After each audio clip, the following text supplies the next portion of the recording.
Doctor గారు, మా బాబుకి ఎలా ఉంది? తలకి గాయం బాగా తగిలింది. బ్లడ్ చాలా పోయింది. కండిషన్ చాలా క్రిటికల్గానే ఉంది. ఇప్పుడే ఏం చెప్పలేము.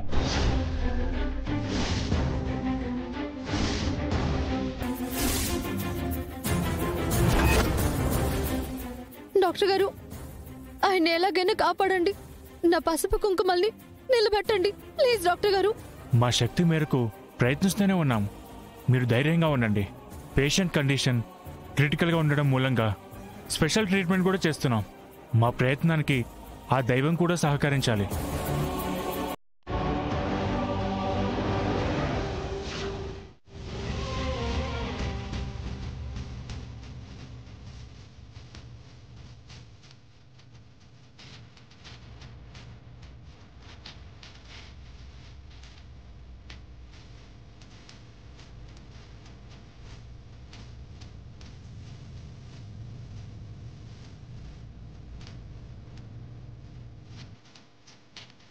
ఆనంద, ఏంటిది? ఇంటికి పట్టిన గ్రహచారం వదిలింది అని సంతోషపడే లోపే మళ్ళీ మన కుటుంబానికి కష్టమేంటమ్మా? ఎందుకు మనల్ని ఆ అమ్మవారు ఇలా పరీక్షిస్తోంది?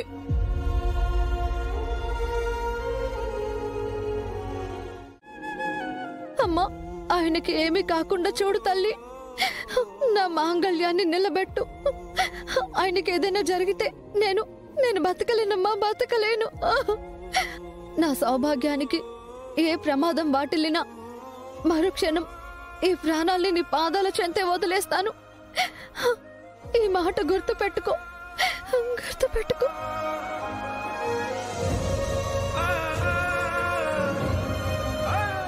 పిన్ని, టెన్షన్ పడకండి.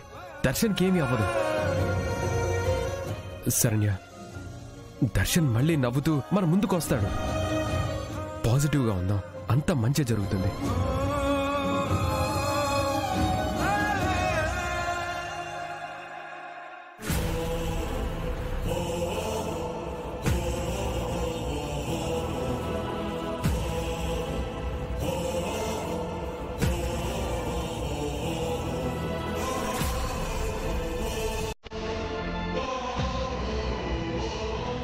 డాక్టర్ గారు, పేషెంట్ ప్రాణానికి ఏ ప్రమాదం లేదు. Now is out of danger.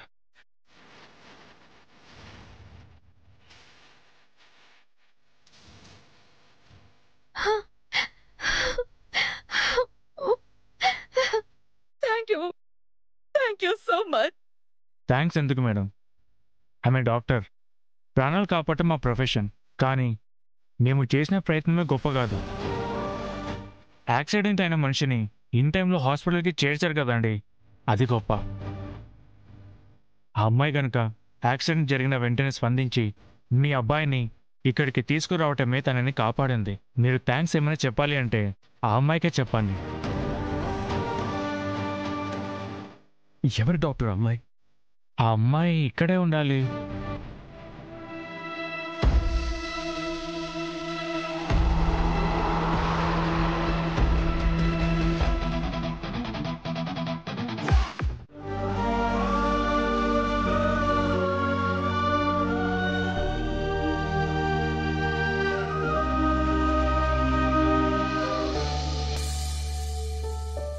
అది నాకు చాలు, చాలండి.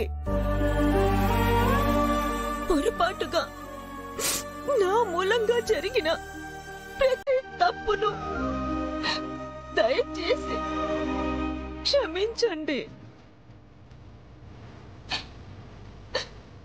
అమ్మా ప్రీతి, నీకు రోహిత్కి మధ్య దూరానికి గల కారణాల గురించి, ఏర్పడ్డ అపార్థాల గురించి చర్చించే సమయం కాదిది. అమ్మా ప్రీతి, నేనొక మాట చెప్తాను ప్రీతి. నువ్వు దర్శన్ని కాపాడావు, ఆనంద నిలయంలోకి విషాదాన్ని అడుగు పెట్టనివ్వకుండా చూసావు.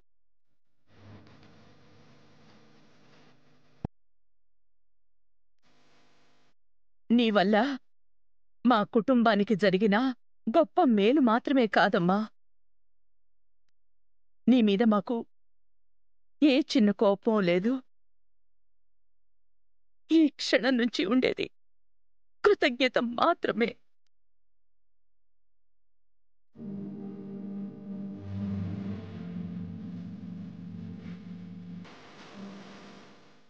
మేడం, పేషెంట్ స్పృహలోకి వచ్చాడు, మీరు వెళ్ళి చూడొచ్చు.